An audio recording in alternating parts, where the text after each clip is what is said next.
ఇక్కడ ఒక చిన్న సందేహం గురువు గారు, ఈ భోగి మంటలను వేసేటప్పుడు పాత వస్తువులను వేయాలి, వాడేసిన వస్తువులను వేయాలి అని చెప్తూ ఉంటారు కదా, దాని వెనుక ఏమైనా రహస్యం ఉందంటారా? వాళ్ళ ఇంట్లో ఉన్నటువంటి పాత వస్తువులు, పాత సామాన్లు అంటే వాటన్నిటినీ కూడా హోమంలో వేస్తూ మళ్ళీ నూతనంగా కొత్త జీవితాన్ని, కొత్త వస్తువులన్నిటినీ కూడా కొనుక్కోవడానికి ప్రయత్నం చేస్తారు. మనము ఒక పాము తన కుసాన్ని వదిలేసి మళ్ళీ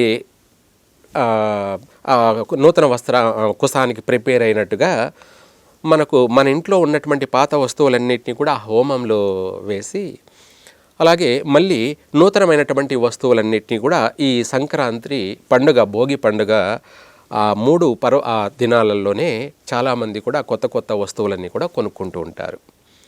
అయితే ఇక్కడ ఏమిటంటే ఏ వస్తువులు వేయాలి, ఏ వస్తువులు వేయకూడదు అనే దానికి కూడా దాంట్లో ఉంది.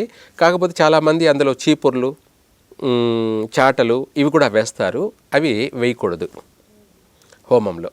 అంటే చాటలు వేయకూడదు అని ఎందుకు అంటే మళ్ళీ చండీ హోమంలో వేస్తారు కదా అనే సందేహం కూడా వస్తుంది. అవి కొత్త చాట. ఏమిటి కొత్త చాట? అది వాడని చాట. దీంట్లో మళ్ళీ చర్చలు వస్తుంటాయి అన్నమాట. చండీ హోమంలో వేసేటువంటి చాటలు ఏమిటి అంటే నూతనమైనటువంటి వాడనటువంటి చాటలు.